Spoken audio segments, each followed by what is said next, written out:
Yeah, I mean, everything that's being done to the Palestinian settlements is illegal. I mean, how they can shut them, pen them in, and not even allow aid through. I remember during the attack on Gaza a couple of, what was it, about 18 months ago now, and they were just trying to get aid, aid ships in. I mean, people like Congresswoman Cynthia McKinney was actually on board a boat that I think was organised by Dr. David Halpern. And they get arrested, they get rammed by the Israeli Navy. When they're in international waters, they get arrested. And they're held incommunicado for days just for trying to get food and medical supplies to the people in the Gaza Strip. And how a people, a race, who were victims of the Holocaust can then go and perpetrate the same sort of conditions as, was perpetrated on things like the Polish ghettos is beyond me.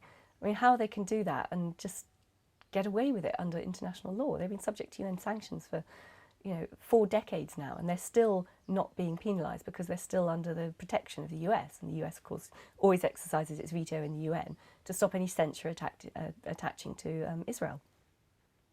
I think as well, the other problem, of course, with the reporting within the mainstream media of the atrocities that go on against Palestinians by the Israeli state, I'm not saying necessarily the people, but by the state, is just not reported adequately.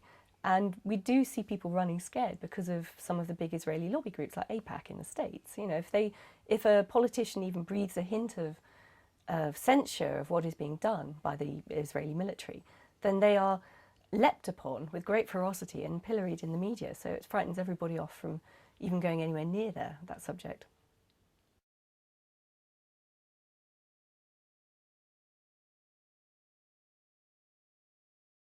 No, I mean, the whole case of the war against Afghanistan, I mean, it stinks. They were ready to go into that country within weeks of the attack on 9/11.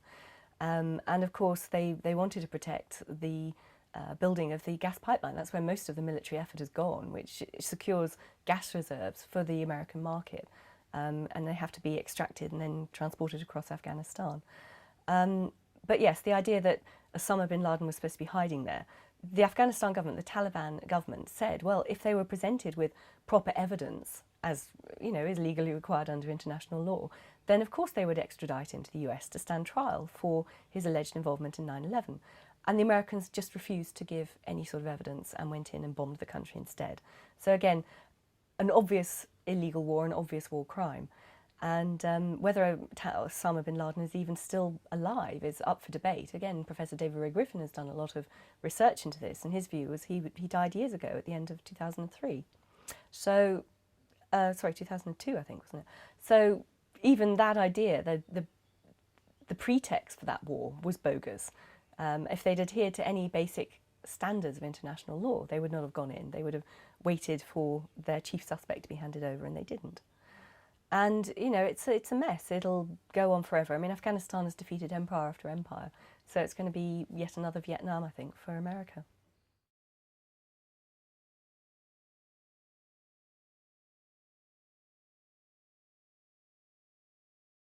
Well, I'd say initially just get informed. Stop believing what you read in the mainstream media because it's too controlled. Do your own research and follow whatever trail interests you. And then, of course, start informing other people around you and spreading the word and getting active and organising meetings and getting good speakers. And by getting people with a certain profile, sometimes you can get local media coverage as well, which gets the word out even further. So the effect can snowball. But first of all, start informing yourself, start educating yourself, because it's not going to be in the papers, it's not going to be in the books, and it's not going to be in the history books, certainly. So that's the initial start. I would counsel, though, against getting too dissipated, disparate in the message. If you're going to say, well, look, we're fighting on certain issues, then stick to those issues. Because I think quite often I've seen very good groups be established, and then people just get wider and wider and wider in their interest areas. It becomes almost a hobby, and it's not a hobby. It is a race against them cracking down on us and us pushing back. So if we're going to be serious about this, we need to be relatively disciplined as well in how we approach that. So I think that is key. Try and avoid any sort of infiltration. I mean, people will come into these groups, whether probably not the intelligence agencies, but certainly the local police force, encouraging perhaps violence. And we're not a violent movement. We are here to campaign for world peace. So of course we're not going to use violence in any of those issues. And also try and avoid too many divisions about too many different aspects. I mean, again, with a subject like 9/11, it does become a bit of a hobby, and people get very enmeshed in speculating about what happened on the day, and that can be fascinating, but that's the hobby aspect. If we want to campaign politically about it and activate people and wake them up and get them democratically campaigning again, we need to be more disciplined and say, well, look, there are all these questions and all this evidence that contradicts the official account, but we don't have the answers yet. We can't say definitively one way or the other what did happen, but get people thinking about it. So there is an aspect of discipline, and certainly in terms of the campaigning side of things. But I think it's key. I mean, the democratic reactivation is key. People are so turned off by mainstream politics now, and they become so depressed and frustrated and trapped, because it doesn't matter if you vote in the general election, it doesn't make a blind bit of difference to what happens to our countries. So I think this can be an energising and a positive thing to campaign around, even though it's a rather macabre topic. And I think also, on the other hand, we need to get activists to focus on more strategic, high-level campaigning as well, where we can reach out to some of the political classes who are a bit more sensible, and the academics, and get the professional groups really focusing on the evidence as well, because they have more clout, I think, in people's perceptions, and will add credibility to the movement. So it's a sort of number of different fronts. But I do see it as a very positive and energising force for good. So I'd also say as well that there are many, many people out there who are slightly afraid, perhaps, of an issue like this. They might be frightened of peer ridicule, they might be frightened of rocking the boat and perhaps losing jobs or something like that. But even if they can't be seen to be active campaigners themselves, if they think these issues are important and they think they are core for safeguarding the future of their children and their communities, then they should help those who are able to do the campaigning, who are able to get out there and try and make a difference.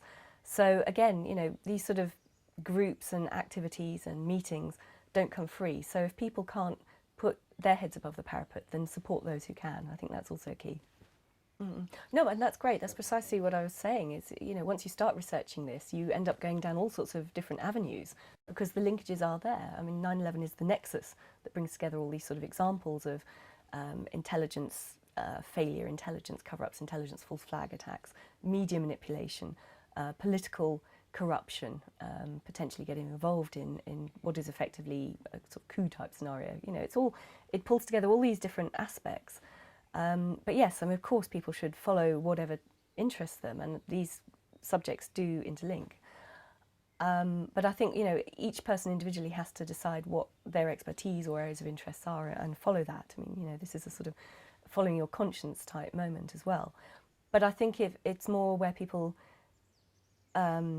get too lost in the sort of macro picture, and then they will start fighting with each other about, oh no, my theory is better than your theory, and that just leads to a dispersal of the movement. And I think they've beaten us if that happens. It's an old tactic, which is divide and conquer. And whether this is being deliberately manipulated from outside and they're putting people in the movement to try and do that, or whether it's just ego and people you treating it as a hobby rather than a serious life and death campaign, it doesn't matter. We have divided and conquered ourselves. So no, I think there are certain core issues that do interlink, and it's great that that you're out there and you're campaigning on that. But I would tell people to beware perhaps getting too big, too vast, because that just leads to a weakening. There is so much anger at what the banks have done, since the credit crunch happened, and how they're manipulating our economies and how they're betting on, economies of whole countries crashing like they did with Greece. That, of course, it's a very easy way to say, well, people have anger about it. They're concerned about their mortgages. They're concerned about their jobs. And that can start a dialogue. And, of course, then you can start discussing the interlinkages and the other issues. That's a great way. And same with globalisation, particularly when you're in a town where there's a sort of awareness of the need to support local business, not be taken over by the big chains and all that sort of thing as well. I think that's, again, find the ways in to begin discussing some of these issues, which is precisely what you're doing, and I think that's great. It's very important. Also the wars, I mean, again, there's so much anger about the illegal wars our countries have been dragged into. That's slightly more difficult though, I think, because so many people did try and stop them. They marched against them, they lobbied their MPs, and then the Parliament still voted to take us into these illegal wars and ignored the will of the people, that actually a lot of people were very depressed about that experience as activists. So that can be quite a difficult one to reactivate in a way. as a campaign issue. But no, because they're all interlinked, I think that's great. And yeah, go out and lobby.